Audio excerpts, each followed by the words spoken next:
Bienvenidos al canal de YouTube de Ediciones Rodio. Aquí encontrarás vídeos especializados en cada tema. Si te gusta nuestro contenido, no olvides suscribirte, darle a me gusta y comentar tu experiencia. Gracias por elegirnos en tu camino hacia el éxito. Recuerda que nuestros temarios también están disponibles en formato digital y papel. Para cualquier duda puedes escribirnos a info@edicionesrodio.com. Personal sanitario y no sanitario del SAS. Volumen 1. Convenios colectivos, podrá acordarse la periodicidad, duración y condiciones de organización de los cambios de actividad y pausas a que se refiere el apartado anterior. Artículo 4. Vigilancia de la salud. 1. El empresario garantizará el derecho de los trabajadores a una vigilancia adecuada de su salud, teniendo en cuenta en particular los riesgos para la vista y los problemas físicos y de carga mental, el posible efecto añadido o combinado de los mismos, y la eventual patología acompañante.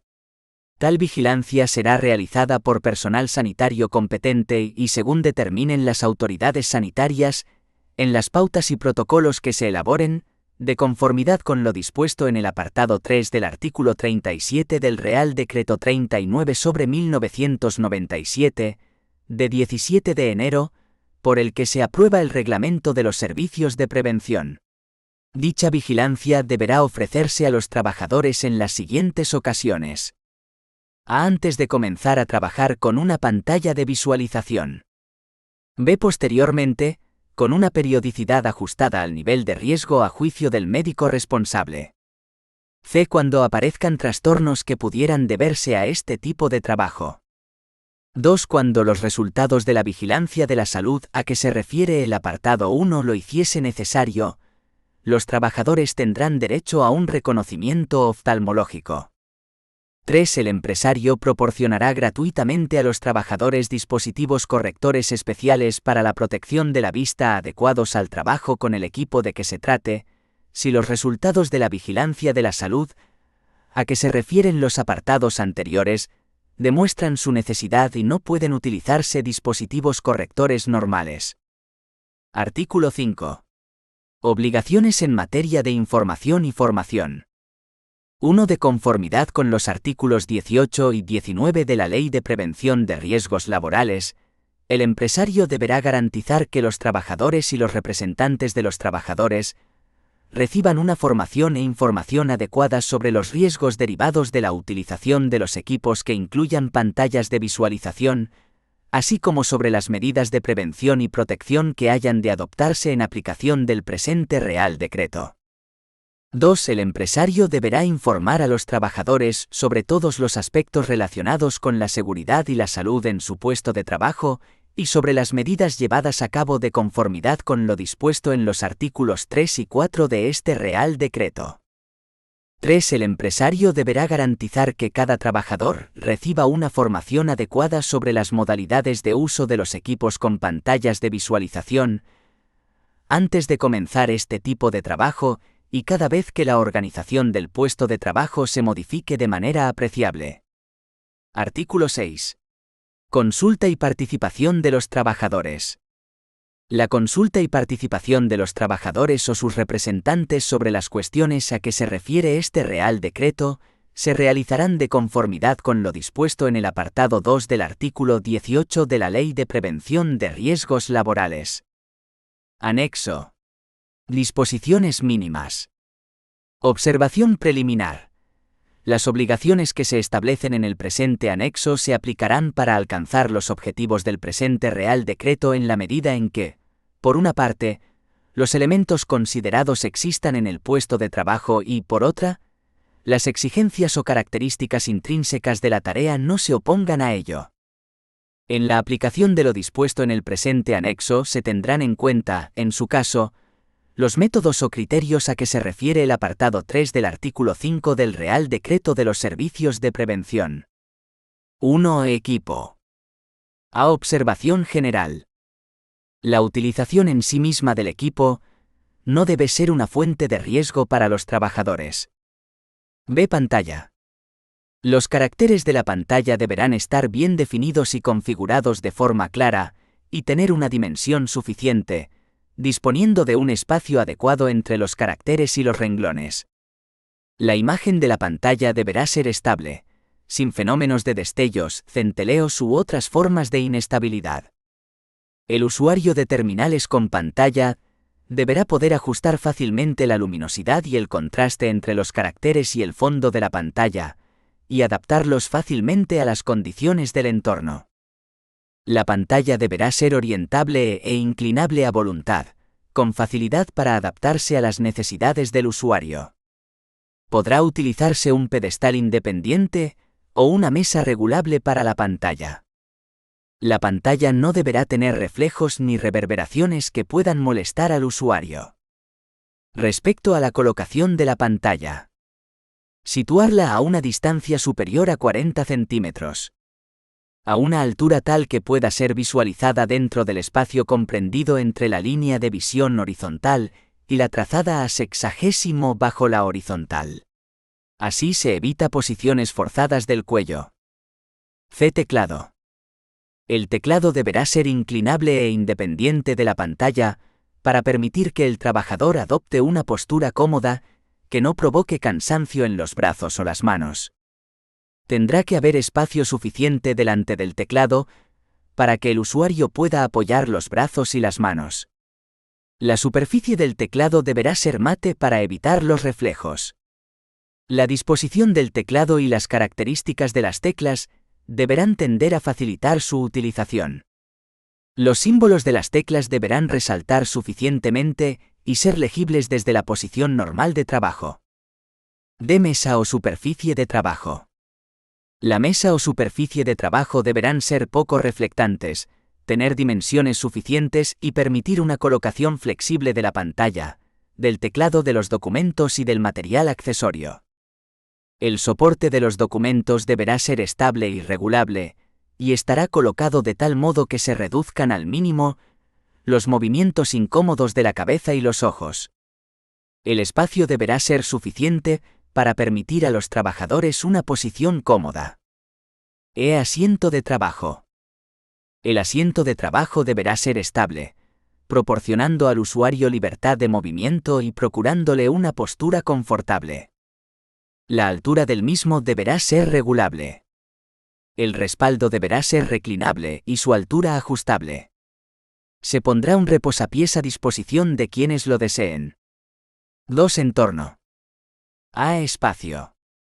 El puesto de trabajo deberá tener una dimensión suficiente y estar acondicionado de tal manera que haya espacio suficiente para permitir los cambios de postura y movimientos de trabajo.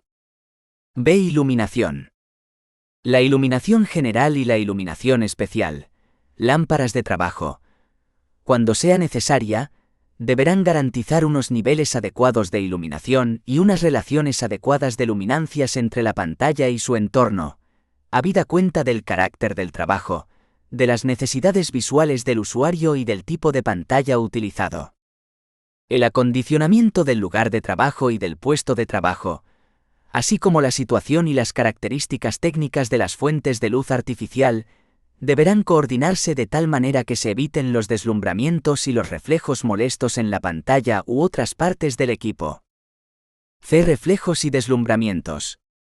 Los puestos de trabajo deberán instalarse de tal forma que las fuentes de luz, tales como ventanas y otras aberturas, los tabiques transparentes o translúcidos y los equipos o tabiques de color claro, no provoquen deslumbramiento directo ni produzcan reflejos molestos en la pantalla. Las ventanas deberán ir equipadas con un dispositivo de cobertura adecuado y regulable para atenuar la luz del día que ilumine el puesto de trabajo. Ruido. El ruido producido por los equipos instalados en el puesto de trabajo deberá tenerse en cuenta al diseñar el mismo, en especial para que no se perturbe la atención ni la palabra. Calor.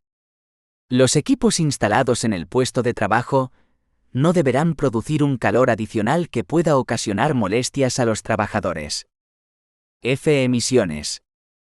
Toda radiación, excepción hecha de la parte visible del espectro electromagnético, deberá reducirse a niveles insignificantes desde el punto de vista de la protección de la seguridad y de la salud de los trabajadores. Humedad. Deberá crearse y mantenerse una humedad aceptable. 3. Interconexión ORDNA-DORP-ERS-ONA.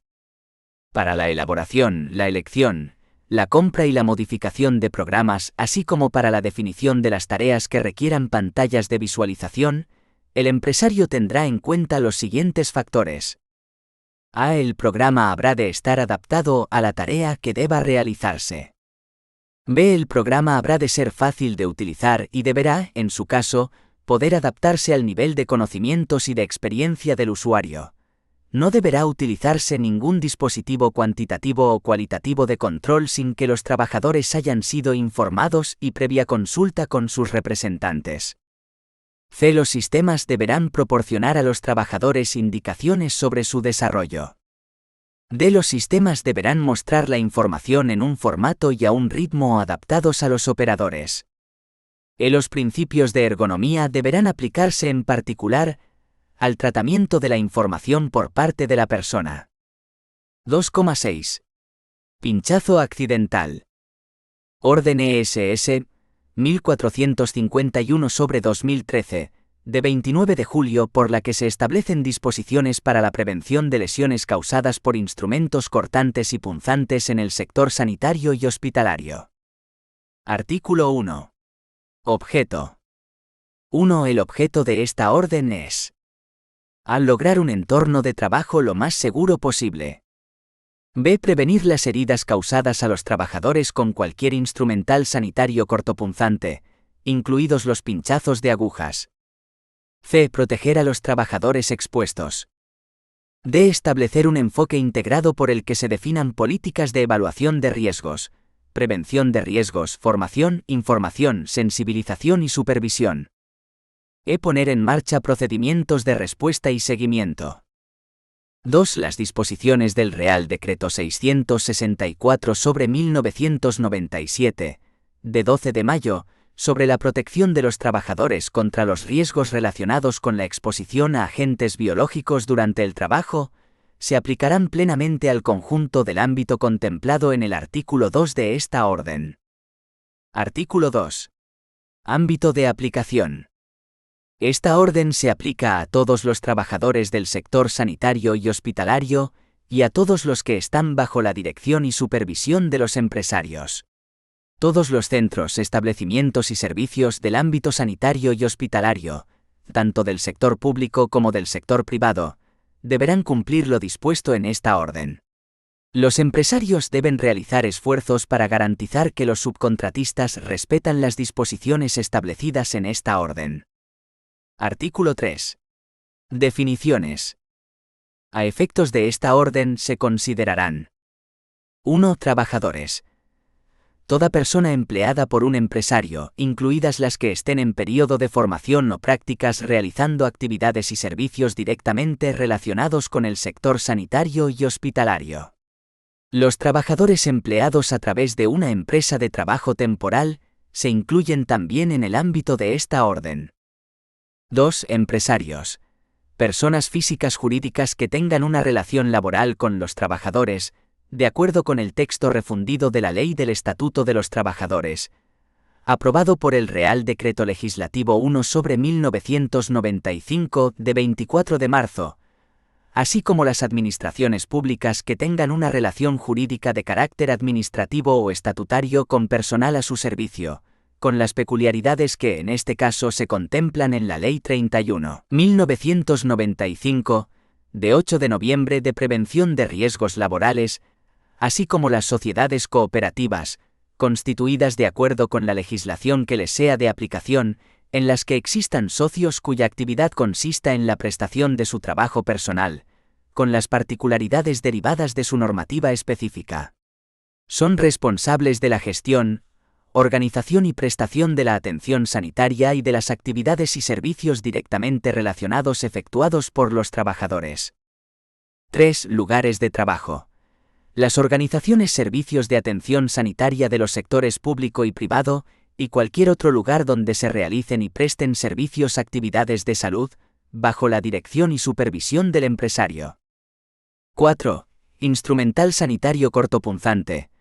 objetos o instrumentos necesarios para el ejercicio de actividades específicas de la atención sanitaria, que puedan cortar, pinchar y causar una herida o infección. El instrumental sanitario cortopunzante se considera equipo de trabajo conforme a los términos del Real Decreto 1215/1997, de 18 de julio, por el que se establecen las disposiciones mínimas de seguridad y salud para la utilización por los trabajadores de los equipos de trabajo. Asimismo, el instrumental médico cortopunzante tiene la consideración de producto sanitario, conforme al Real Decreto 1591/2009, de 16 de octubre por el que se regulan los productos sanitarios, y debe cumplir lo establecido en dicha reglamentación. 5. Medidas preventivas específicas. Medidas adoptadas para prevenir las heridas o la transmisión de infecciones en la prestación de actividades y servicios relacionados directamente con la atención sanitaria y hospitalaria, incluyendo el uso del equipo necesario más seguro y basándose en la evaluación de riesgos y los métodos seguros de eliminación del instrumental sanitario cortopunzante. 6. Representantes de los trabajadores. Toda persona elegida, nombrada o designada para representar a los trabajadores, de conformidad con la legislación vigente. 7. Los representantes de los trabajadores en materia de salud y seguridad son los delegados de prevención, de conformidad con el artículo 35 de la Ley 31/1995, de 8 de noviembre. 8. Subcontratista. Cualquier persona que dispense servicios y realice actividades directamente relacionadas con la atención sanitaria y hospitalaria, en el marco de las relaciones de trabajo contractuales establecidas con el empresario. Artículo 4. Principios. 1. Un personal sanitario bien formado, dotado de los recursos adecuados y protegido, juega un papel esencial en la prevención de las heridas y las infecciones causadas por instrumental sanitario cortopunzante. La prevención de la exposición constituye la estrategia clave para eliminar o reducir el riesgo de heridas o de infecciones en el ejercicio profesional. 2. La función de los representantes en materia de seguridad y salud es clave en la prevención de riesgos y la protección. 3. El empresario tiene la obligación de garantizar la seguridad y salud de los trabajadores en todos los aspectos relacionados con el trabajo, incluyendo los factores psicosociales y la organización del trabajo. 4. Será responsabilidad de cada trabajador, siempre que sea posible, velar por su seguridad y su salud personales, así como por las de otras personas afectadas por sus actos en el trabajo, de acuerdo con su formación y las instrucciones dadas por su empresario.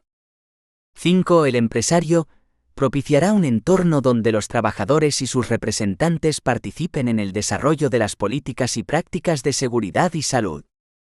6. El principio de respeto a las medidas preventivas específicas indicadas en los artículos 5 a 10 implica que nunca debe suponerse que no hay riesgo. Se aplicará la jerarquía de principios generales de prevención según la Ley 31/1995, de 8 de noviembre, y el Real Decreto 664/1997, de 12 de mayo, sobre la protección de los trabajadores contra los riesgos relacionados con la exposición a agentes biológicos durante el trabajo. 7. Los empresarios y los representantes de los trabajadores deben colaborar al nivel apropiado para eliminar y prevenir los riesgos, proteger la salud y la seguridad de los trabajadores y crear un entorno de trabajo seguro, incluyendo la consulta sobre la elección y el uso de un equipo seguro y la identificación de la manera más óptima de llevar a cabo los procesos de formación, información y sensibilización. 8. Las acciones se deben emprender a través de un proceso de información y consulta, de conformidad con las leyes o los convenios colectivos aplicables. 9. La eficacia de las medidas de sensibilización conlleva obligaciones compartidas por los empresarios, los trabajadores y sus representantes. 10. Para lograr un lugar de trabajo lo más seguro posible es fundamental combinar medidas de planificación, sensibilización, información, formación, prevención y supervisión. 11. Promover la cultura sin culpa. Los procedimientos de notificación de incidentes se deben centrar en factores de orden sistémico, más que en errores individuales. La notificación sistemática se debe considerar como un procedimiento aceptado. Artículo 6. Eliminación, prevención y protección. 1. Cuando los resultados de la evaluación de riesgos revelen un riesgo de heridas con instrumental cortopunzante o de infección, se debe eliminar la exposición de los trabajadores a través de las siguientes medidas sin importar el orden. A. Especificar y aplicar procedimientos seguros para la utilización y eliminación del instrumental sanitario cortopunzante y de los residuos contaminados. Estos procedimientos se reevaluarán periódicamente y formarán parte integrante de las medidas de información y formación de los trabajadores, incluidas en los artículos 7 y 8. B. Eliminar el uso innecesario de instrumental cortopunzante mediante la aplicación de cambios en la práctica y, basándose en los resultados de la evaluación de riesgos, proporcionar dispositivos médicos que incorporen mecanismos de protección integrados. C. La práctica de reencapsulado deberá prohibirse con efecto inmediato. 2. Vistas la actividad y la evaluación de riesgos, el riesgo de exposición se debería reducir tanto como fuera necesario para proteger de manera adecuada la seguridad y salud de los trabajadores afectados. Se aplicarán las siguientes medidas a la luz de los resultados de la evaluación de riesgos.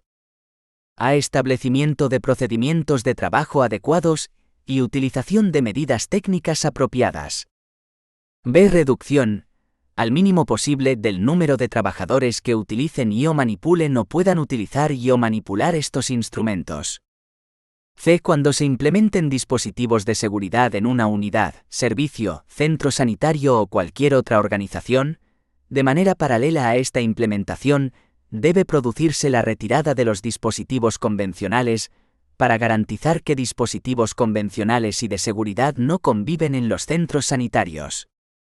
D. Adopción de medidas seguras para la recepción, manipulación y transporte de los instrumentos cortopunzantes dentro del lugar de trabajo.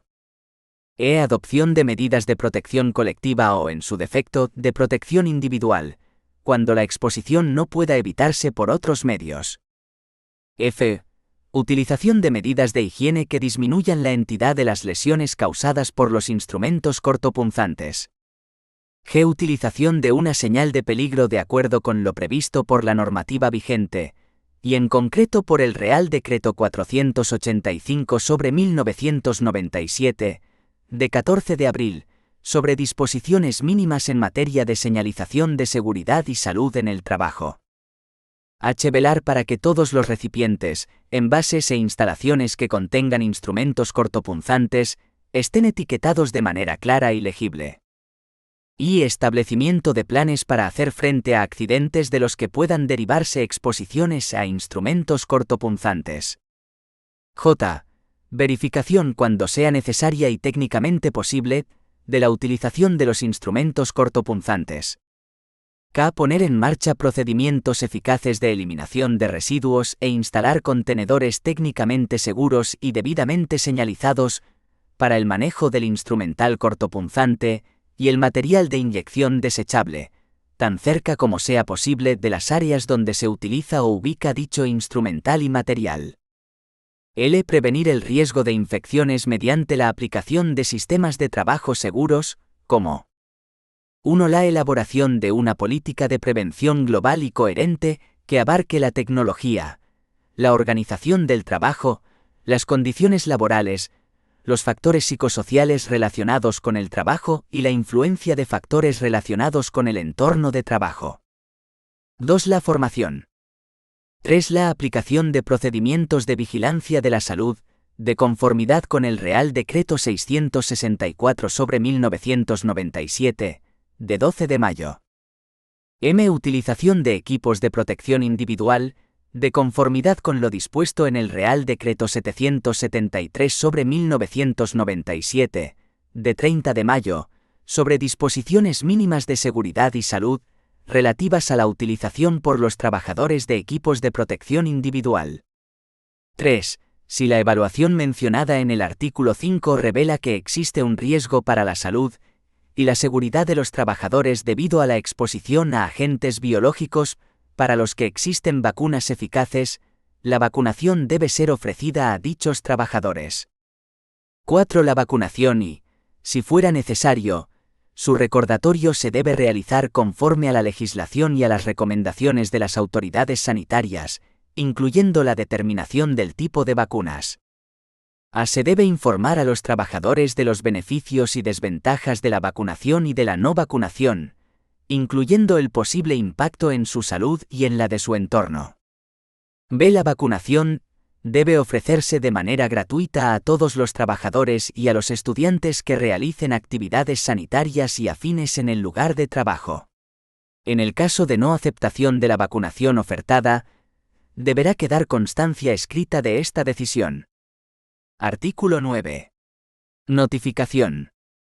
1. La revisión de los procedimientos de notificación implantados se realizará en colaboración con los representantes en materia de seguridad y salud, o los representantes pertinentes de los empresarios trabajadores. Los mecanismos de notificación incluirán sistemas locales, nacionales y europeos. 2. Los trabajadores deberán notificar inmediatamente cualquier accidente o incidente con instrumental cortopunzante a los empresarios o a la persona responsable, o a la persona encargada de la seguridad y de la salud en el trabajo. 3. La notificación contemplada en este artículo es independiente de la notificación que, en su caso, corresponda realizar a las autoridades sanitarias, en el marco del Sistema de Vigilancia de Productos Sanitarios establecido en el Real Decreto 1591/2009, de 16 de octubre. Artículo 10. Respuesta y seguimiento. 1. Se establecerán políticas y procedimientos adecuados en aquellos lugares donde se pueda producir una herida causada por instrumental cortopunzante. Todos los trabajadores deberán ser informados acerca de estas políticas y procedimientos. Estos se establecerán conforme a la legislación y a los convenios colectivos, y en su caso a los acuerdos aplicables. Concretamente se deberán adoptar las siguientes acciones. El empresario tomará medidas inmediatas para atender al trabajador lesionado, incluyendo la profilaxis postexposición y las pruebas médicas necesarias cuando tengan una justificación médica, así como la adecuada vigilancia de la salud, de acuerdo con lo dispuesto en el Real Decreto 664/1997, de 12 de mayo, y en esta orden. B. El empresario investigará las causas y circunstancias, y registrará el accidente-incidente adoptando cuando sea necesario, las acciones necesarias. El trabajador deberá aportar la información relevante en el momento adecuado para completar los pormenores del accidente o incidente. C. En caso de lesión, el empresario considerará los pasos a seguir, que incluyen garantizar el tratamiento médico y en su caso aconsejar a los trabajadores. La rehabilitación, la continuidad en el trabajo y el acceso a una compensación deberán realizarse conforme a la legislación y a los convenios colectivos y, en su caso, a los acuerdos aplicables. 2. Los datos de carácter personal, incluyendo la confidencialidad de la lesión, diagnóstico y tratamiento, se protegerán de conformidad con lo dispuesto en el artículo 22 de la Ley 31/1995, de 8 de noviembre, y en la Ley Orgánica 15/1999, de 13 de diciembre de protección de datos de carácter personal. Anexo. Recomendaciones de utilización de instrumentos cortopunzantes. 1. Se deberán manejar con extraordinario cuidado las agujas y los instrumentos cortantes usados. 2. Las precauciones se deberán adoptar durante y tras su utilización, al limpiarlos y en su eliminación. 3. Una vez utilizadas, las agujas no deben ser sometidas a ninguna manipulación. 4. Para su eliminación, las agujas, jeringas y otros instrumentos cortantes o punzantes deben ser colocados en envases reglamentarios resistentes a la punción, que estarán localizados en la zona en que vayan a ser utilizados. 5. Nunca se llenarán los envases totalmente, puesto que las agujas que sobresalen de los contenedores constituyen un riesgo importante para las personas que las manejan. 6. Siempre que sea posible, los trabajadores sanitarios que utilicen instrumentos cortantes o punzantes deben depositarlos personalmente en el recipiente adecuado. 7. Nunca se dejarán estos objetos cortantes o punzantes abandonados sobre una superficie, ya que existe riesgo de que otros trabajadores sufran accidentes. 8. Ello es especialmente necesario tras intervenciones realizadas junto al lecho del enfermo. PJ. Toracocentesis, extracción de muestras de sangre arterial para gases, etc., ya que el individuo que maneja un instrumento conoce mejor la situación y cantidad del equipo utilizado, evitando así el riesgo de exposición a otros trabajadores. 9. Se tendrá especial cuidado en que no haya objetos cortantes o punzantes en la ropa que vaya a la lavandería, ya que pueden producir accidentes a los trabajadores que la manipulen. 10. Nunca se depositarán objetos cortantes o punzantes en las bolsas de plástico situadas en los cubos de basura. 2,7. Agresiones profesionales.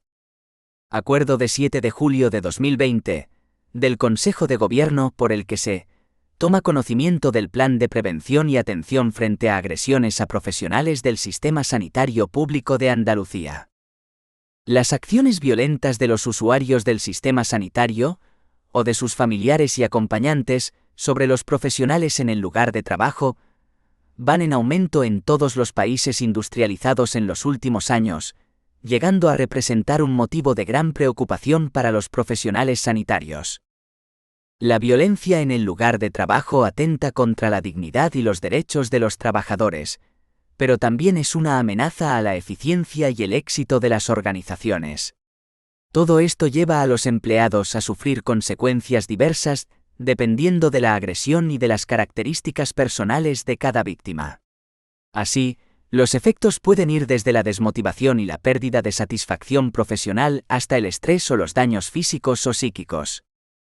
El Plan de Prevención y Atención de Agresiones para Profesionales del Sistema Sanitario Público de Andalucía se puso en marcha en abril de 2005, con el objetivo de dotar a los profesionales de la sanidad pública de las medidas de seguridad y la formación necesarias para minimizar las posibles agresiones que puedan sufrir en sus centros de trabajo. Tras más de una década de funcionamiento del plan, era necesario identificar opciones de mejora para plantear estrategias y acciones más eficaces. Conscientes de esta necesidad, con fecha 12 de febrero de 2019, el Consejo de Gobierno acordó instar al consejero de Salud y Familias a realizar las acciones necesarias para elaborar y poner en marcha un nuevo plan de prevención y atención frente a agresiones para los profesionales del Sistema Sanitario Público de Andalucía, en adelante SSPA, fundamentado en el respeto del ejercicio de los derechos que tienen reconocidos los usuarios, y en el uso adecuado de los servicios sanitarios en un ambiente de mutua cordialidad, confianza y respeto, en aras de la mejora de las relaciones entre los ciudadanos y los profesionales de la salud. Así pues, el plan será de aplicación en todos los centros asistenciales del Servicio Andaluz de Salud, en adelante SAS y agencias públicas empresariales sanitarias, siendo sus principales novedades las siguientes. A potenciar las acciones de concienciación dirigidas a la ciudadanía. B. Homogeneizar la cartelería institucional en todos los centros del SSPA. C. Potenciar la formación en materia de prevención de agresiones. D. Implementar las tareas de coordinación y trabajo permanente a nivel provincial entre los interlocutores policiales sanitarios, Policía Nacional y Guardia Civil, y los interlocutores sanitarios, personal designado por cada delegado territorial de salud y familias, y los directivos de los centros sanitarios de la respectiva provincia. E incorpora una notable mejora en el acompañamiento del personal agredido y en la asistencia jurídica, es decir, desde que se produce la agresión hasta el final del proceso, con la figura recién creada del profesional guía, que es alguien que permanece al lado del agredido, conoce perfectamente el procedimiento, le facilita todos los trámites y le ayuda, si el profesional agredido así lo desea. F. Denuncia judicial de oficio, por los servicios jurídicos del SAS, por agresión a una autoridad pública en el ejercicio de sus funciones pidiendo de forma urgente y preventiva, si es preciso y posible, el alejamiento del agresor del profesional agredido. G. Valoración exhaustiva de los daños causados en los bienes muebles e inmuebles, y posteriormente, de los gastos que para el SSPA ha supuesto la posible baja laboral del profesional y su eventual sustitución. H. Se promueven acciones concretas frente a los agresores, supeditadas a modificaciones normativas para su implantación, como el establecimiento de un régimen sancionador para los usuarios del SSPA, con sanciones económicas proporcionadas al daño causado por el agresor. Ante la insolvencia de medios económicos del agresor, pudiera plantearse algún tipo de trabajo compensatorio a realizar por el agresor para el SSPA. 2. Ámbito de aplicación. El Plan de Prevención y Atención de Agresiones para los profesionales del SSPA será de aplicación en todos los centros asistenciales del Servicio Andaluz de Salud y agencias públicas empresariales sanitarias. 3. Concepto y tipos de agresión. A los efectos de aplicación de este plan, se considera agresión lo siguiente: violencia física, insultos graves, amenazas, coacciones y todo tipo de hechos, actos o comportamientos que supongan cualquier forma de acoso o persecución de los profesionales del ámbito sanitario, ejercida por pacientes, acompañantes o usuarios, sufrida en el ejercicio de sus funciones o como consecuencia de estas. Aclaraciones sobre lo que puede considerarse como agresión a los efectos de aplicación de este plan. Se considerarán como agresión aquellas sufridas fuera del centro de trabajo o fuera del horario laboral, siempre que sea como consecuencia o con ocasión del ejercicio de su actividad profesional. Serán consideradas como agresiones los insultos, vejaciones o descalificaciones graves o que tengan por objeto desacreditar públicamente la profesionalidad de un trabajador del ámbito sanitario, expresadas en las redes sociales o mediante cualquier medio que lo difunda. La mera utilización por parte de los usuarios de las hojas de reclamaciones contra los profesionales no será considerada como agresión, salvo que la misma contenga descalificaciones graves, insultos o vejaciones. Los supuestos de violencia física o amenazas graves provocadas por pacientes psiquiátricos se considerarán como agresión. No obstante, se establecerá un sistema para que puedan filtrarse y recibir un tratamiento diferenciado, tanto en el registro como en las actuaciones posteriores que se lleven a cabo. Los incidentes verbales que no comporten especial gravedad no tendrán la consideración de agresión a estos efectos, dadas las peculiaridades de sus autores. Estas consideraciones serán de aplicación tanto para los servicios o unidades de psiquiatría, como para aquellos otros ámbitos en los que pueda acreditarse que el autor de los hechos está diagnosticado con una patología mental que pueda ser el origen de la agresión. La misma consideración tendrán los comportamientos agresivos, del tipo que sean, que provengan de pacientes desorientados o que no se encuentren transitoriamente en pleno ejercicio de sus facultades mentales, salvo lo dispuesto en el apartado siguiente. Las agresiones provocadas por personas que se encuentren bajo los efectos de drogas o alcohol se considerarán agresión en todo caso. Faltas de respeto. Para que una falta de respeto por parte de un usuario hacia el profesional pueda ser considerada agresión a los efectos de este plan, debe existir intencionalidad y revestir cierta gravedad. Ejemplos: gritos continuados, exigencias continuas en tono elevado. No se considerarán agresiones a los efectos de este plan aquellas que se produzcan entre trabajadores de los centros sanitarios del SSPA, y entre estos y el personal de empresas externas. Los hechos que se comuniquen por el profesional como consecuencia a la presentación por el usuario de una queja por su actuación, a menos que la propia hoja de reclamación contenga descalificaciones graves, insultos o vejaciones. Tipos de agresión. Agresión física. Acto o ataque violento que implica contacto físico con o sin armas entre agresor y trabajador, con ánimo de provocar un daño o lesión a éste, y pueden o no producir un daño físico o lesión. Agresión verbal. Es proferir insultos graves, amenazar, hacer críticas degradantes, dar órdenes agresivas con la intención de dañar o humillar. La agresión verbal, para considerarse tal, debe exceder la mera mala educación, la ordinariez en el lenguaje o la discrepancia. 4. Medidas de prevención. La Ley 55/2003, de 16 de diciembre del Estatuto Marco del Personal Sanitario de los Servicios de Salud, BOE número 301 de 17 de diciembre, recoge en su artículo 17 los derechos de los profesionales del Sistema Nacional de Salud, entre los que se encuentran los siguientes. Para recibir protección eficaz en materia de seguridad y salud en el trabajo, así como sobre riesgos generales en el centro sanitario o derivados del trabajo habitual, y a la información y formación específica en esta materia conforme a lo dispuesto en la Ley 31/1995, de 8 de noviembre, de prevención de riesgos laborales. Vea que sea respetada su dignidad e intimidad personal en el trabajo y a ser tratado con corrección, consideración y respeto por sus jefes y superiores, sus compañeros y sus subordinados. C. A recibir asistencia y protección de las administraciones públicas y servicios de salud, en el ejercicio de su profesión o en el desempeño de sus funciones. Por todo ello, deben priorizarse todas aquellas acciones encaminadas a evitar que se produzcan agresiones a los trabajadores. Esto es a su prevención, al tiempo que se exprese con contundencia un claro mensaje: tolerancia cero a las agresiones a profesionales de la salud. Dentro de este apartado, las actuaciones se dividen en 3 bloques. 1. Actuaciones dirigidas a los usuarios del SSPA. 2. Condiciones de seguridad de los lugares de trabajo. 3. Capacitación y competencias de los trabajadores. 4,1. Actuaciones dirigidas a los usuarios del SSPA. Se realizarán las siguientes acciones. 1. Realizar una declaración institucional, desde la Administración Sanitaria, sobre tolerancia cero frente a las agresiones en el ámbito sanitario.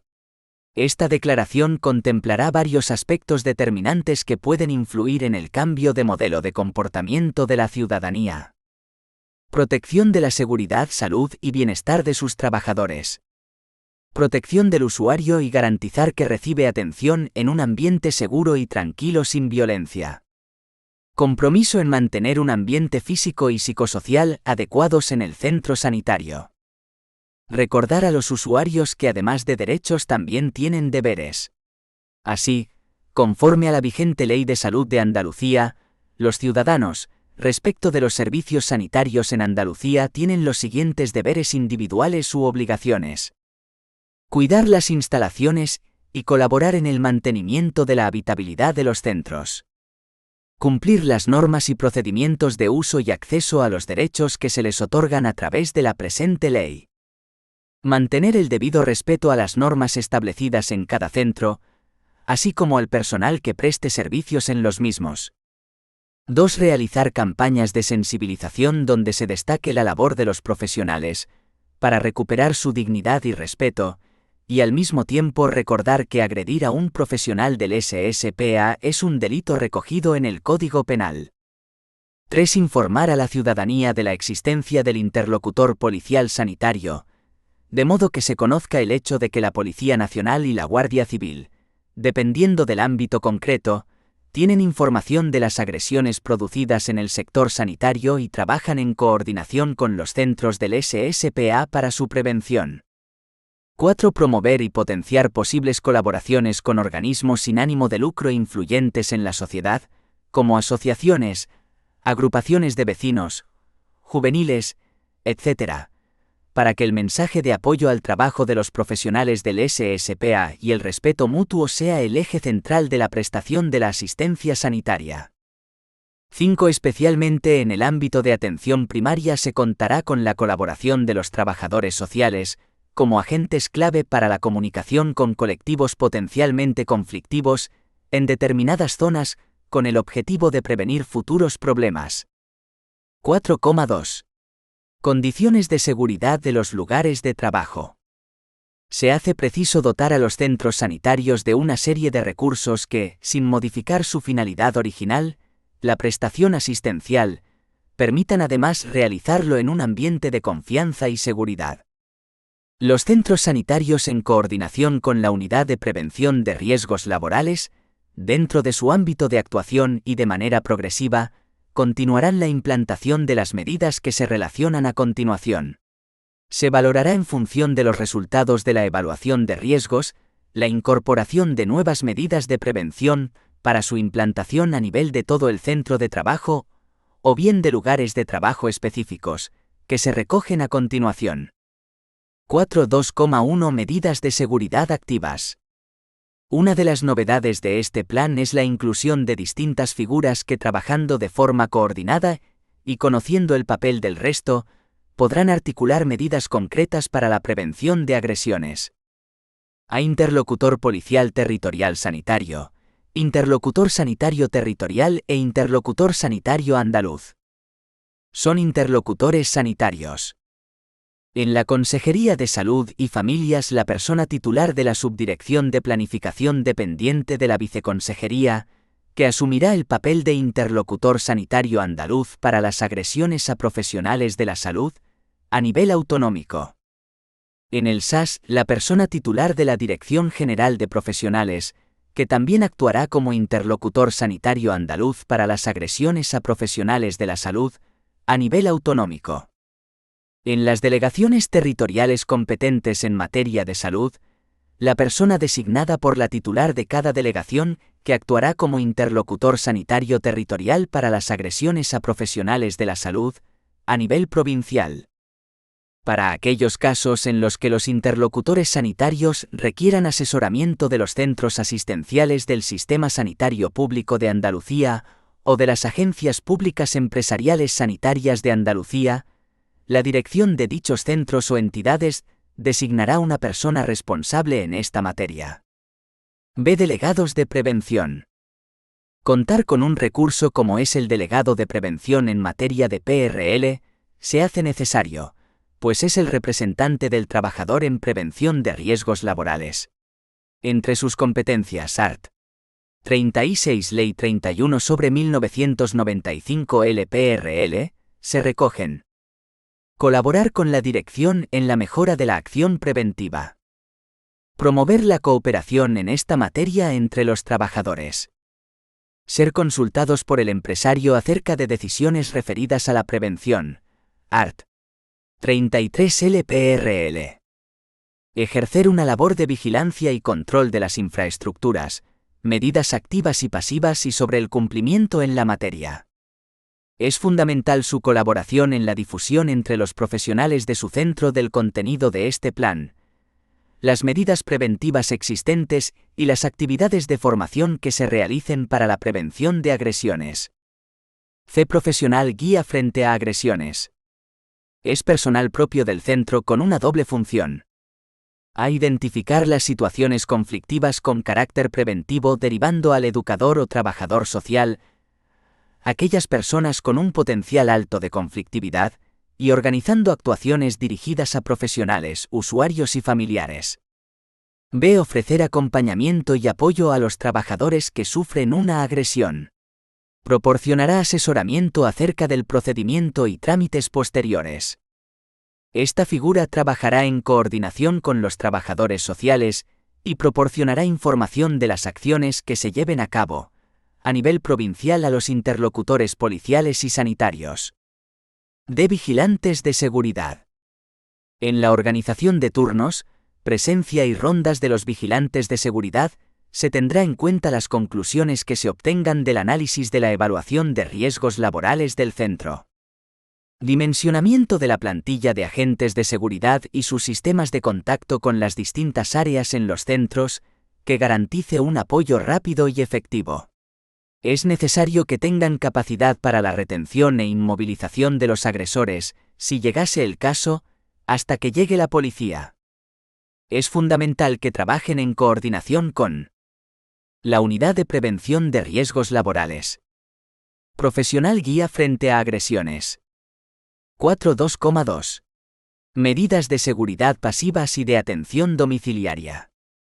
La tolerancia cero contra las agresiones comienza en el mismo momento en que se produce, situando al agresor en la posición más incómoda posible ante los agredidos y la comunidad. Por ello es fundamental disponer conjuntamente de distintos dispositivos de alarma en los centros. Pulsador en consulta o timbre antipánico. Software antipánico en los ordenadores. Sistemas de alarma móviles para el personal de urgencias y emergencias. Diseño del puesto de forma que el profesional pueda tener una vía de escape. Interfonos en habitaciones o consultas. Arcos detectores de metales.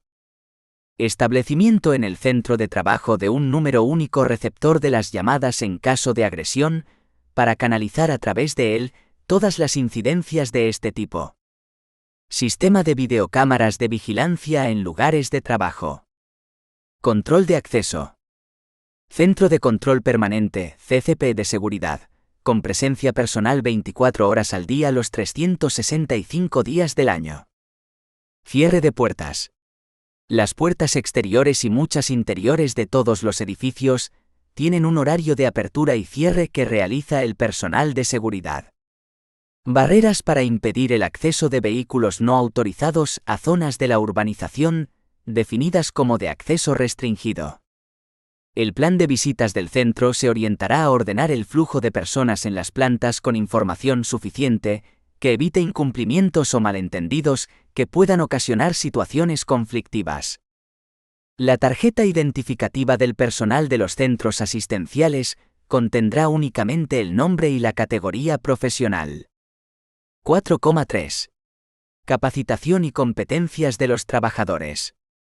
Para abordar de una forma integral el problema de las agresiones, se considera prioritario desarrollar un proceso de formación específico dirigido a todos los profesionales de la salud sobre la forma o el manejo de las situaciones conflictivas, con el fin de obtener unas habilidades que les permitan manejar situaciones de riesgo, manejo del estrés con efectividad y actuaciones de control sobre el ambiente de trabajo. Procedimiento de actuación ante una situación de agresión en el sistema sanitario público de Andalucía. Los distintos pasos a seguir ante una situación de agresión verbal o física en un centro del Sistema Sanitario Público de Andalucía, SSPA, o en el lugar donde estos profesionales ejerzan sus funciones, que se exponen a continuación, se pueden ver reflejados en el diagrama de flujo que aparece en el anexo 1. Paso 1. Situación de agresión. Ante una situación de agresión en la que el profesional perciba un posible riesgo, el primer paso es solicitar ayuda del vigilante de seguridad, en el caso de que el centro o servicio cuente con este personal. De no ser así, el profesional solicitará la presencia de un compañero u otra persona cercana que le ayude a acabar con la situación de violencia y que al tiempo pueda servir como testigo de los hechos. En caso de que la situación de violencia o agresión persista, se pasará al siguiente punto. Paso 2. Alertar a fuerzas y cuerpos de seguridad. Como se ha indicado anteriormente, en el caso de que a pesar de los intentos de disuadir al agresor, la situación de violencia o agresión persista, se pasará a avisar a las fuerzas y cuerpos de seguridad, preferentemente Policía Nacional o Guardia Civil, según proceda, y se les solicitará que se personen en el centro, servicio o lugar donde se encuentre en el ejercicio de su profesión y se desarrollen los hechos para acabar con esta situación. Anexo 1. Paso 3. Comunicar la agresión al responsable del centro.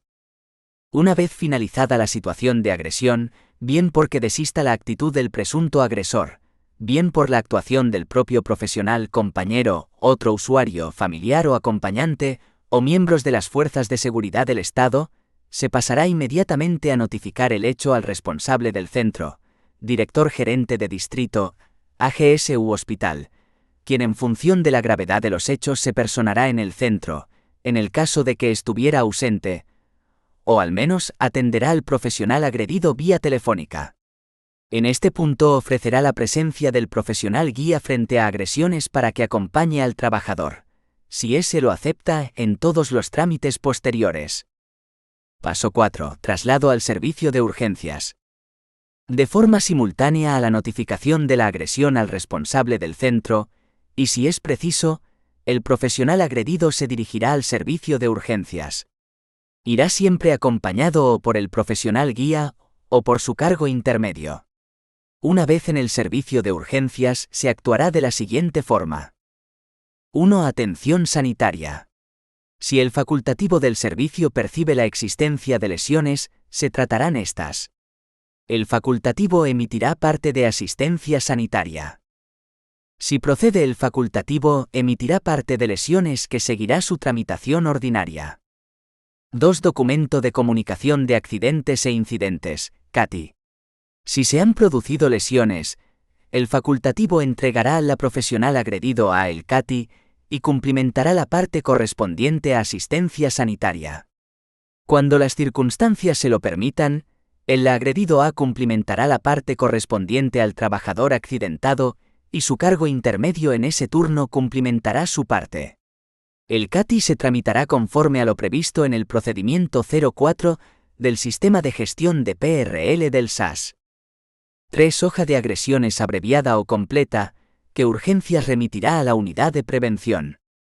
Se procurará tramitar los 3 documentos referidos simultáneamente, a fin de evitar al agredido a tener que recordar varias veces el incidente tramitación del proceso de incapacidad temporal. El profesional guía a continuación acompañará al trabajador agredido a su médico de familia, si así lo deseara éste. En el caso de que fuera necesaria la tramitación de incapacidad temporal, que en estos casos sería por contingencias profesionales.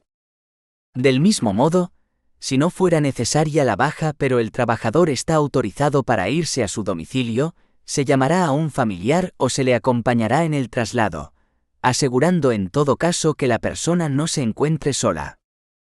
Apoyo psicológico. Informará al profesional agredido que tiene a su disposición un servicio de apoyo psicológico, y si lo acepta será gestionado por el profesional guía. Asistencia jurídica. Informará al profesional agredido que la dirección gerencia de la que dependa el profesional llevará a efecto la denuncia de la agresión ocurrida, constando en la misma la dirección del centro. En este punto se le informará del contenido de la guía de orientación jurídica del SAS. La tramitación de la solicitud de asistencia jurídica por un letrado de Administración Sanitaria se efectuará de acuerdo con lo previsto en el Decreto de Asistencia Jurídica al Servicio Andaluz de Salud. En caso de optar el profesional por la asistencia jurídica de un letrado de Administración Sanitaria, la solicitud del interesado se tramitará a la asesoría jurídica acompañada de una propuesta razonada suscrita por el titular de la Dirección Gerencia del Hospital, del Área de Gestión Sanitaria, del Distrito de Atención Primaria o del Centro de Transfusión, Tejidos y Células, en cuyo ámbito preste servicios la persona afectada. En los restantes centros directivos, la propuesta razonada será suscrita por el titular de la Dirección General a la que esté adscrita la persona afectada. La autorización de asistencia jurídica, que habrá de ser otorgada por la Dirección Gerencia del SAS, será tramitada a través de la asesoría jurídica territorialmente correspondiente. Registro en RIAC. Las unidades de prevención de riesgos laborales, UPRL, serán las responsables de registrar las agresiones que se produzcan en los centros de trabajo de su ámbito. Una vez se reciba en la UPRL la hoja de agresión, ésta procederá a su registro en RIAC de forma inmediata. Si el trabajador utiliza la hoja de agresiones abreviada, una vez se reciba en la unidad de prevención, ésta contactará con la persona agredida para recabar el resto de información de la hoja de agresiones del RIAC telefónica o presencialmente. Tras una agresión, se debe valorar por parte de la unidad de prevención las causas de la agresión producida y la necesidad de incorporar medidas preventivas o de protección adicionales en la evaluación de riesgos del puesto de trabajo. Se analizará adicionalmente las necesidades que pudiera haber en materia de formación e información, y especialmente se analizará el riesgo de agresión en relación a los resultados de la evaluación de riesgos general y de factores psicosociales, programándose las oportunas medidas preventivas y medidas correctoras en su caso. La dirección gerencia de cada centro dará traslado a la unidad de prevención de las medidas de protección implantadas en los centros, para que éstas puedan darlas de alta en RIAC. Del mismo modo, cuando la unidad de prevención, en el ejercicio de su actividad profesional, conozca de la implantación o modificación de medidas de protección en alguno de los centros sanitarios de su ámbito, deberá con carácter inmediato actualizar el apartado de medidas de prevención en RIAC. Las agresiones deberán estar registradas a la mayor brevedad en RIAC y, en todo caso, antes de final del mes en que se produzcan. Solo en el caso de las agresiones que se produzcan durante la última semana del mes, el plazo de registro se ampliará hasta el día 7º del mes siguiente. Para ello será fundamental que se garantice un circuito de comunicación ágil y efectivo, y se informe a todos los profesionales. Manifiesto de rechazo de la agresión y adopción de medidas de prevención. En función de la gravedad de la agresión, la dirección valorará la necesidad de hacer un manifiesto de rechazo de la agresión, denunciando la situación de violencia ocurrida en su centro, e informando de las acciones legales que se llevarán a efecto contra el agresor o agresores. Es fundamental la integración de todas las partes implicadas para reforzar el mensaje conjunto de rechazo a las agresiones. Como acción preventiva, siempre que se haya producido una agresión que pudiera repetirse y sea necesario proteger al trabajador, se promoverán las sanciones previstas en la normativa vigente tendentes a evitar la relación directa entre el agresor y el agredido cambiando de centro o de profesional al agresor. Si no fuera factible, la Dirección Gerencia del centro podrá proponer, a solicitud del profesional víctima de agresión, la adscripción temporal del trabajador a otro centro de trabajo, siempre que sea aceptada por el profesional. Seguimiento de la baja laboral y actualización de la información en RIAC. En caso de que el profesional agredido hubiera causado baja por este motivo, el médico del trabajo conocerá la evolución del proceso y asesorará al trabajador si éste lo desea. Esta función es diferente del seguimiento de la patología que origina la baja, que corresponde hacerla al médico de familia. La unidad de prevención completará el apartado de seguimiento del RIAC para disponer de toda la información relacionada con la agresión producida. Asimismo, realizará seguimiento mediante entrevistas periódicas de la persona agredida en todos los casos en que la dirección del centro o la propia UPRL lo estimen necesario para la mejor atención del personal. De las actuaciones que se realicen se informará resumidamente a la dirección del centro. Tanto la UPRL como la Unidad de Medicina del Trabajo velarán en estas actuaciones por el respeto a la intimidad del agredido y por la confidencialidad de sus datos conforme a la Ley Orgánica 3/2018 de 5 de diciembre sobre protección de datos de carácter personal y demás normativa de desarrollo. Procedimiento de actuación en caso de asistencia domiciliaria. Activación mediante teléfono móvil corporativo. Es importante que entre los números memorizados de llamada rápida, mediante pulsación de una sola tecla previamente asociada a un contacto memorizado, se prevea el número de emergencias del centro y el número de la policía. Igualmente, se incluirá la aplicación Alert Cops de la policía, sistema de alertas de los cuerpos y fuerzas de seguridad del Estado. Si el profesional en asistencia domiciliaria llama al número de emergencias del centro, indicará solamente que existe riesgo o que se ha producido la agresión e indicará la dirección en que se encuentra. La central telefónica del centro contactará inmediatamente con la policía, 091 y 092, solicitando su presencia inmediata urgente en el domicilio indicado por la profesional. Acciones dirigidas contra el agresor. La Administración Sanitaria promoverá acciones concretas y las modificaciones normativas que sean necesarias para evitar la relación directa entre el agresor y el trabajador agredido. Los letrados de la Administración Sanitaria promoverán o comparecerán en el procedimiento para ejercitar las acciones penales y civiles que se deriven de los hechos acaecidos, en reclamación de los daños y perjuicios causados. La Administración Sanitaria propondrá al órgano competente el establecimiento de un régimen sancionador para los usuarios del SSPA con multas económicas proporcionadas al daño causado. 2,8. Control de situaciones conflictivas. Introducción. A menudo en nuestra labor como profesionales nos preguntamos cuáles son las herramientas necesarias para mejorar nuestras relaciones interpersonales en cada intervención, de cara a conseguir una mayor eficacia. ¿Cómo hacer que alguien se tome su medicación? ¿Cómo decirle al coordinador que no estoy de acuerdo con los turnos de trabajo que ha establecido? ¿Cómo le traslado a un compañero que estoy harto de que me critique a mis espaldas? Este tipo de situaciones y otras similares se nos presentan en el día a día, y saber manejarlas no es algo innato al ser humano. Se puede aprender, y el conjunto de estrategias que necesitamos para afrontarlas de forma eficaz y satisfactoria para todas las partes implicadas se denominan habilidades sociales.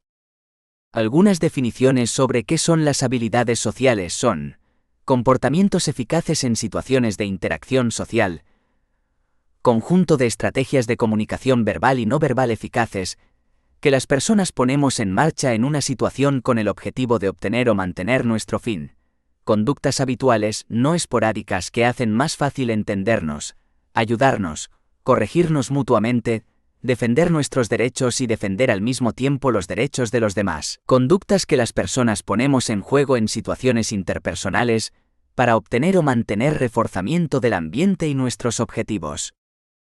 Todas estas definiciones coinciden en la finalidad de dichas habilidades. Eficacia en la consecución de objetivos: que el paciente se tome la medicación. Eficacia en la mejora de relaciones con pacientes, compañeros AS, jefes TAS. Eficacia en el mantenimiento de la autoestima: defender los propios derechos. Para realizar un adecuado control de las situaciones difíciles y no cometer errores en la valoración de tales situaciones, las acciones recomendables a emprender son las siguientes. 1. Conocer las normas de funcionamiento del grupo que se aplican en la organización y comunicarlas oportunamente a todos aquellos que estén bajo su dirección. 2. Supervisar la ejecución individual, manteniendo una comunicación directa que prevengan el surgimiento de conflictos. 3. Identificar con prontitud las deficiencias que se produzcan. 4. Responder puntualmente empleando las habilidades necesarias. Son muchas y muy diversas las situaciones en las que poder aplicar habilidades sociales: al iniciar una conversación, cuando hablamos en público, al expresar afecto, agrado, cuando pedimos favores, rechazamos peticiones, hacemos cumplidos, expresamos desacuerdo, enfado, molestia, al pedir cambios en la conducta del otro, cuando nos disculpamos o admitimos que no sabemos algo. Cuestiones a tener en cuenta antes de aplicar una habilidad social. ¿Es una elección ser hábil en mi vida personal? ¿Es una obligación ser lo más hábil posible en mi labor como profesional? La persona con la que me voy a relacionar puede carecer de habilidades sociales. Buscar el momento. A veces es positivo aplazar una conversación. Buscar el lugar apropiado. Hay asuntos que es mejor resolverlos en privado y otros en público. Ser hábil socialmente es un entrenamiento. No te desanimes si no sale perfecto a la primera. Se puede aprender. ¿Qué es un conflicto? Para el tratamiento del conflicto es necesario y fundamental el empleo de habilidades asertivas, capacidad de autoafirmación y derechos personales. Las personas asertivas son aquellas que comunican de forma franca, honesta y directa todo lo que consideren que deben, pero respetando a la vez el derecho de aquellos para exponer sus propias opiniones. Continuamente estamos rodeados de personas con las que nos vamos a relacionar, a interactuar para conseguir los objetivos que nos marcamos: pacientes, compañeros de trabajo, superiores, profesionales de otras categorías, etc. Realmente todos vienen a ser directa o indirectamente parte de nuestro equipo de trabajo, y en este equipo cada uno tiene su manera de entender y ver la realidad. Esta situación nos puede resultar muy positiva, ya que nos ofrecerá una visión más amplia y variada de las cosas, aunque a veces nos puede llevar a situaciones conflictivas.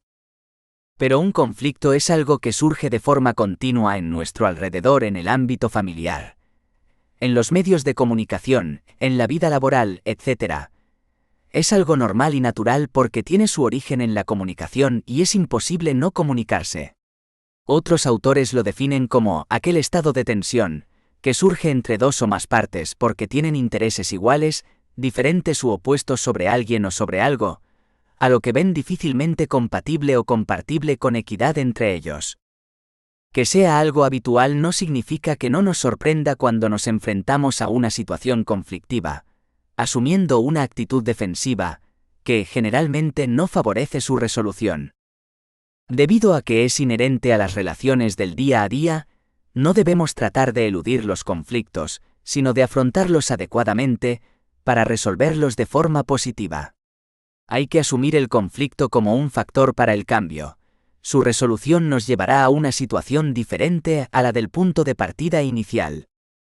Los conflictos bien manejados no necesariamente tienen que ser vistos solo como negativos. Estos pueden ayudar a madurar a los grupos e incluso servir como revulsivo que permita un relanzamiento en la actividad del mismo. Hay dos tipos de conflictos principales. Latente, aquel que existe pero no se manifiesta visiblemente. Manifiesto, aquel que se manifiesta de forma evidente. Otras clasificaciones. LNTRA personales, son de raíz interior en la persona, valores, circunstancias íntimas. Interpersonales. El ejemplo: dos personas enfrentadas a propósito de una tercera, una idea o un bien a la que aspiran ambos. Los conflictos interpersonales constituyen un serio problema para muchos porque afectan hondamente a sus emociones. Es necesario proteger la autoimagen y la autoestima contra el daño que puedan ocasionarles los demás.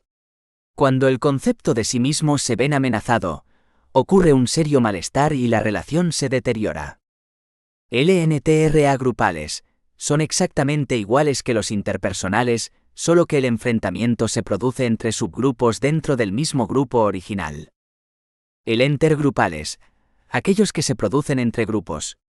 Los conflictos entre grupos de diferentes departamentos o servicios también causan problemas.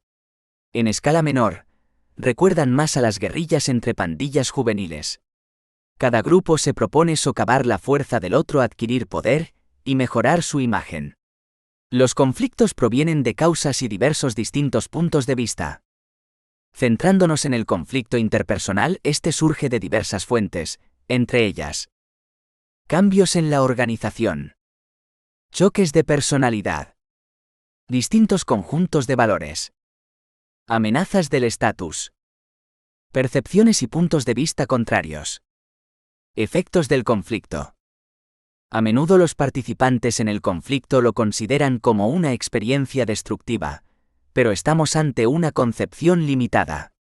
También podemos hablar de ventajas del conflicto. Por ejemplo, se estimula a los individuos a buscar mejores métodos que les aporten resultados más satisfactorios. Los impulsa a ser más creativos y probar nuevas ideas. Asimismo, los problemas ocultos se traen a la superficie y entonces pueden afrontarse y resolverse. También existen posibles desventajas, en especial si el conflicto dura mucho tiempo o es demasiado intenso. En el nivel interpersonal, puede deteriorarse la colaboración y el trabajo en equipo. Causas del conflicto. La principal causa de los conflictos está en que los seres humanos somos diferentes. Edad, sexo, cultura, valores, formación, conocimientos, necesidades, comportamientos, pensamientos, expectativas, objetivos, poder. Otra razón es que vemos la diferencia como una causa de enfrentamiento, como un ataque. No estamos entrenados para introducirlos en nuestra vida personal y profesional como una herramienta para mejorar nuestras relaciones y aprender, para verlos como una oportunidad de crecimiento y como un acontecimiento cotidiano normal. Favorecen la aparición del conflicto, la falta de entrenamiento en habilidades sociales, en comunicación eficaz y en comportamiento asertivo.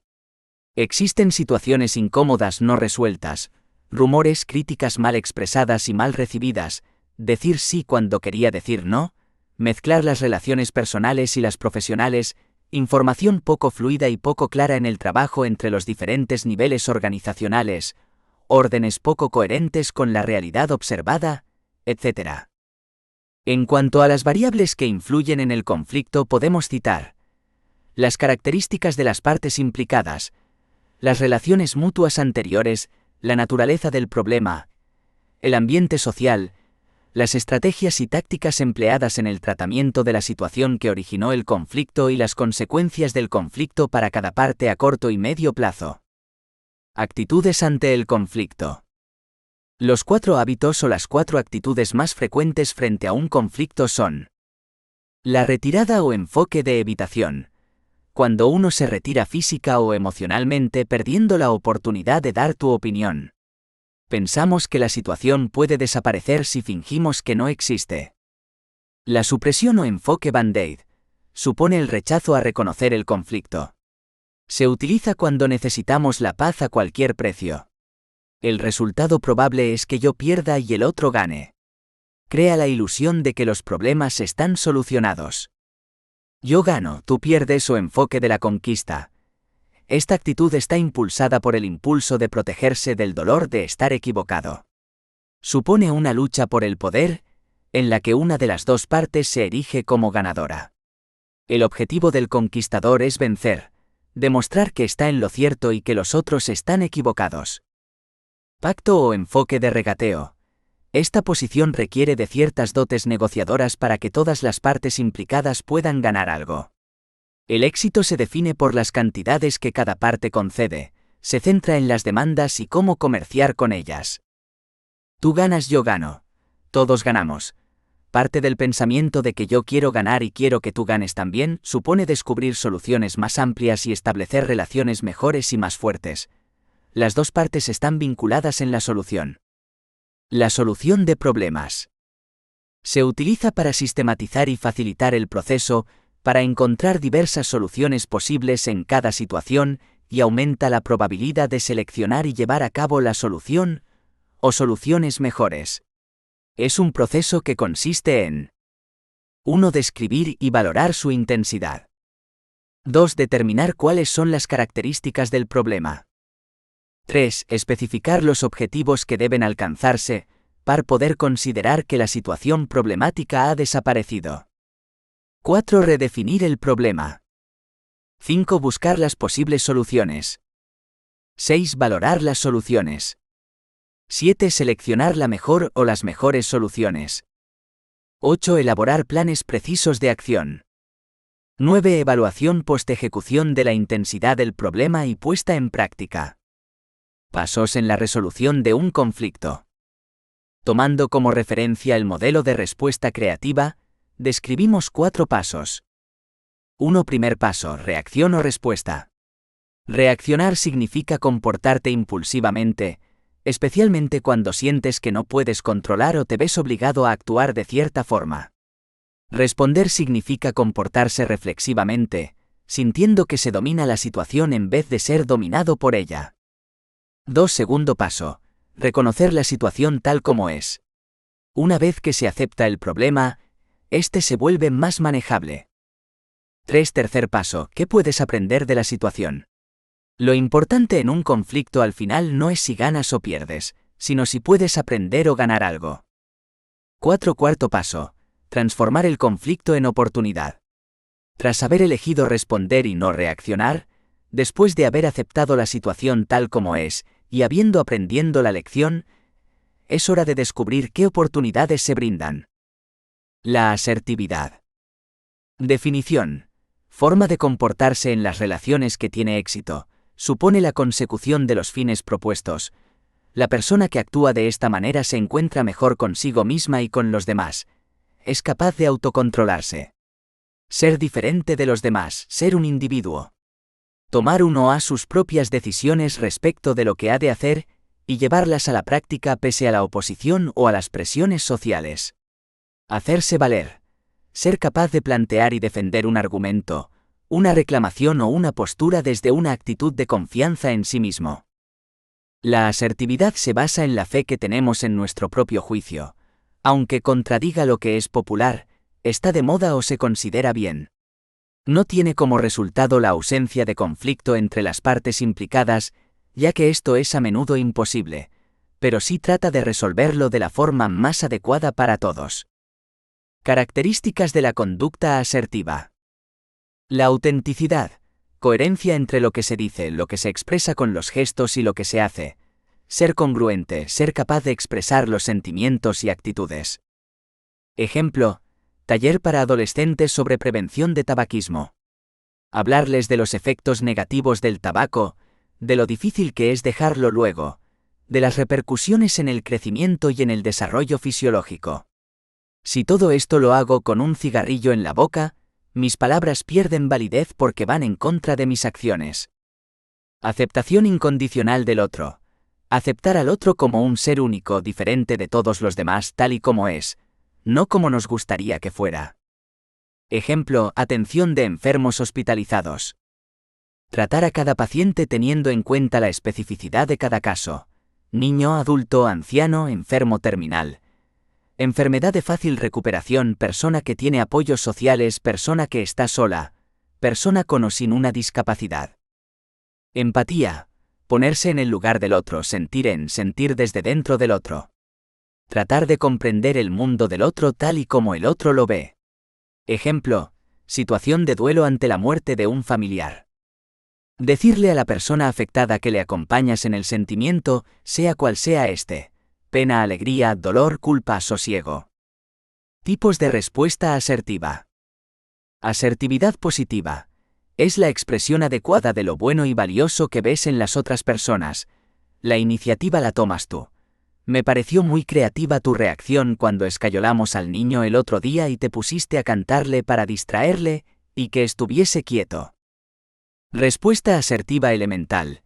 Es la expresión llana y simple de los propios intereses y derechos, cuando nos sentimos pisados, en tono firme y claro.